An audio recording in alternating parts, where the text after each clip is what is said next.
네, 안녕하십니까 여러분. 이글스 에브리데이입니다. 영상 시청하시기 앞서서 구독과 좋아요 한 번씩 부탁드릴게요. 하나 이글스 팬 입장에선 정말로 뜬금없다고 할 수 있는 썰이 막 들려와서 도대체 이 썰의 진원지는 어디이며 이 썰이 도대체 어디로 흘러가고 있는지에 대해서 한번 살펴봤습니다. 오승환 선수 영입설이 도대체 왜 나온 것이냐? 솔직히 말씀드리면, 결론부터 말씀드리면 이 썰은 실체도 없는 썰이며 가능성도 전혀 없다라고 생각합니다. 그리고 또 일어나서도 안 되는 썰이고요.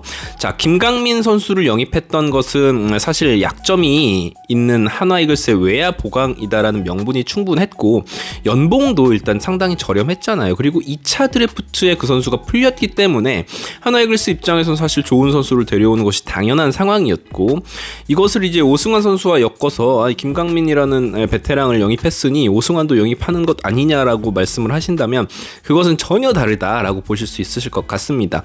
오승환 선수는 실제로 10억 이상의 연봉을 삼성에 요구하고 있다라고 이야기가 들려오고 있죠. 그런 상황에서 그럼 이제 한화 이글스에 오려고 해도 비슷한 금액을 요구를 할 텐데, 도대체 한화 이글스가 어떻게 아끼고 아껴서 류현진 선수 만약에 오게 되면 안겨주려고 샐러리를 비워놨는데 그걸 이렇게 오승환 선수에게 쓴다는 게 말이 되냐 말입니다. 저는 분명히 확신하는데 이 썰은 정말 그냥 썰에 불과하다라는 것을 전달을 해드리고 싶네요. 한화 이글스 같은 경우에는 젊은 선수들의 성장세가 굉장히 뚜렷하죠. 특히 불펜 포지션에 있어서 지난 시즌에 좋은 모습을 보여줬고 또 가능성을 보여주면서 1군 무대에서 좋은 퍼포먼스를 보여주던 선수들이 몇 있었기 때문에 사실 오승환 선수에게 그렇게 큰 돈을 주고 영입하는 것은 그야말로 고비용 저효율의 그런 프런트 플레이다라고 할 수 있겠고요. 그렇지 않을 것이다 라는 확신도 있고 그러지 말아야 한다는 또 의견을 내보기도 하겠습니다. 그렇지만 그렇다고 제가 오승환 선수의 커리어를 부정하는 것은 아닙니다. 오승환 선수에 대한 리스펙은 언제나 갖고 있고요. 오승환 선수 같은 경우에는 KBO 통산 668경기를 출전을 했고 41승 그리고 무려 400세이브를 기록한 슈퍼 레전드죠. 739와 3분의 2이닝 동안 탈삼진을 816개를 잡아낼 정도로 어마어마하게 위력적인 볼을 던진 투수죠. 돌직구라고 불리우던 그의 RPM이 엄청나게 높았던 그 페스트볼, 공포스러웠던 그 페스트볼을 기억을 안 할 수가 없습니다. 평균 자책점은 통산 2.06이고요. NPB 리그와 MLB에서도 활약을 했었던 선수입니다. 사실상 리그 역사를 놓고 봤을 때 그 누구도 오승환 선수에게 범접하는 투수는 없었다. 06년 한국 시리즈에서 우리는 이제 오승환 선수를 맞닥뜨렸었죠. 한국 시리즈에서 장렬히 삼성 라이온즈에게 패배를 하긴 했지만 그때 느낀 오승환 선수라는 투수에 대한 감정, 공포 이런 것들은 아직까지 제 어떤 뼈와 살에 남아 있는 것 같습니다. 그래서 오승환 선수가 그 무표정한 모습으로 마운드에 올라가면 정말 또 오승환에게 당해야 되나? 오승환에게 경기를 끝내게 만들어줘야 하나라는 생각이 여전히 드는 걸로 봐서는 그의 포스는 정말 어마어마하다고 할 수 있을 것 같습니다. 아무래도 이 썰의 근원지는 그런 건 것 같아요. 오승환 선수가 삼성 라이온즈의 요구에 그렇게 적극적으로 임하지를 않으면서 좀 더 높은 금액을 요구하고 있다라는 이야기가 들려오자, 그렇다면 샐러리에 여유가 있는 팀이 있는데 그게 바로 한화 이글스잖아요. 사실 지금 10개 구단 중에 샐러리 여유 있는 팀은 한화 이글스랑 키움 히어로즈밖에 없다라고 보시면 되는데, 샐러리에 여유가 있는 한화 이글스가 지금 최근에 베테랑들을 영입하고 있으니 오승환도 영입하는 것 아니냐라는 정말 그야말로 뜬소문 중에 뜬소문이 그냥 퍼져 있는 것이 아닌가 싶습니다. 다시 한번 그 부분에 대해서 말씀드리지만 일어날 확률은 거의 없다라고 보시면 될 것 같습니다. 제가 지금부터 공부해서 서울대학교에 입학한 확률보다도 더 낮다라고 보시는 게 맞지 않나 싶습니다. 자, 오승환 선수의 영입을 가능성도 적지만 해서는 안 되는 이유, 첫 번째, 너무 비쌉니다. 류현진 선수 영입을 위해서 샐러리를 제법 비워놓은 한화 이글스인데요. 여기서 오승환을 영입할 시 추가 지출이 한 10억 정도가 연간 10억이에요. 그럼 너무 비싸죠. 그렇게 참 어렵게 샐러리 컵을 만들어 놨더니 오승환 선수에게 그렇게 써버리면 이제 40이 넘어가는 오승환이라든 우한 투수에게 그렇게 지출하는 것이 맞냐라고 하면 사실은 우리 프런트도 절대 반색을 할 거다라고 저는 생각을 하고요. 개인적으로는 한화 이글스가 셀러리 관리를 굉장히 철저하게 잘 하고 있었다라고 생각을 하기 때문에 그런 기조들을 쭉 잘 이어가 줬으면 좋겠습니다. 그리고 두 번째 이유는 완연한 하락세에 있는 오승환 선수입니다. 오승환 선수 같은 경우에는 2022 시즌 ERA가 3.32, 2023 시즌에는 ERA가 3.45 조금씩 이제 하락세를 접어들고 있어요. 오승환 선수의 통산 평균 자책점이 2.06이었던 것을 생각하면 최근 들어서 오승환 선수의 구위는 사실 그렇게 좋은 편이 아닙니다. 평균 구속도 한번 살펴보면 2020 시즌에 146.2km였고요. 2021 시즌에 145.6km였어요. 이때까지는 나쁘지 않았는데 지난 시즌 평균 구속이 144.1km까지 떨어지게 되었습니다.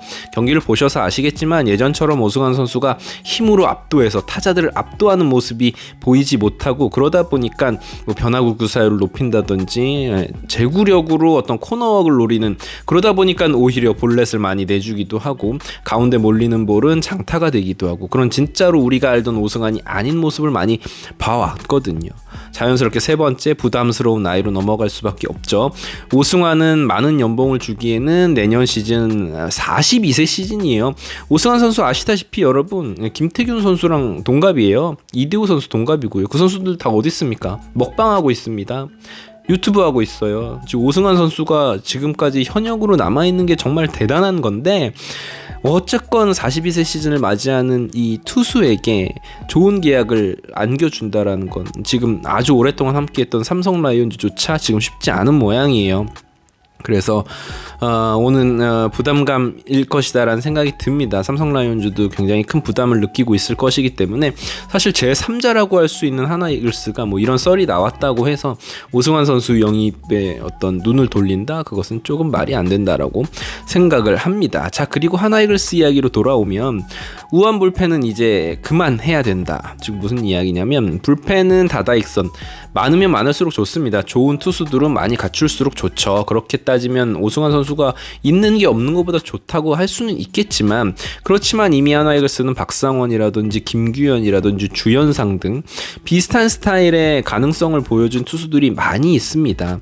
좌완이었다면 정말로 혹시 모르겠어요. 그렇지만 더 이상 구속이 줄어든 우한 불펜 자원은 지금 있는 자원들과 비교했을 때 중복 자원이다라고 할 수 있고요. 더 이상 어디에 쓸 수도 없는 자원일 수도 있어요. 그런데 거기에 이렇게 과투자를 하는 건 결코 현명하지 못한 판단이다라고 생각을 합니다. 말이 나온 김에 한화 이글스의 불펜 투수들 한번 살펴보면 자 2023 시즌 주요 우한 불펜 투수들 성적 한번 보도록 하죠.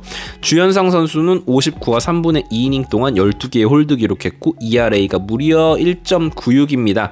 지난 시즌 불펜 투수 중에 평균 자책점 전체 2위예요. 박상원 선수 하나 이글스의 마무리로 활약을 해줬죠.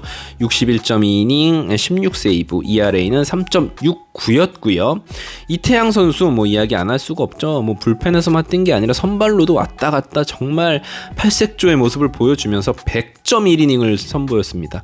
3승을 기록했고요. ERA도 3.23 정말 지난 시즌 이태양 없었으면 하나 이글스 큰일 났었죠. 윤대경 선수도 나름 나쁘지 않았습니다. 평균 페스트볼 구속이 조금 많이 떨어졌지만 47과 3분의 2이닝 동안 ERA 2.45를 기록하면서 팀에 필요할 때마다 적재적소에 좋은 모습을 보여주는 모습이었어요.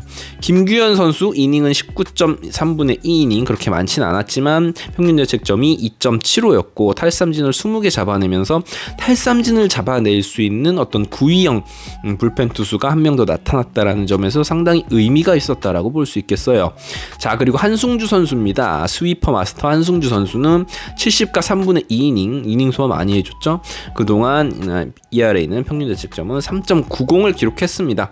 팀이 조금 힘들 때는 선발 자리를 꿰차기도 했었고 선발로도 몇 차례 등판을 한 기억이 있습니다. 물론 아직은 선발로 나오기에는 장단점이 명확합니다. 한승주 같은 경우에는 특히나 좌타자를 상대로 위력적인 볼을 던지지 못합니다. 본인이 슬라이더를 즐기기 때문에 우타자를 상대로는 어느 정도의 효과를 보여주지만 이 한승주의 페스트볼이 타자를 완전히 압도하는 구위는 아니어서 변화구를 잘 선택을 해야 되는데 그러지 못하는 부분이 많았어요. 한승주 선수 같은 경우에는 보통의 젊은 선수들은 변화구 완성도가 떨어져서 고전을 하는데 한승주 선수는 오히려 변화구는 잘 던져요. 근데 페스트볼이 조금 아쉽다라는 평을 받고 있습니다.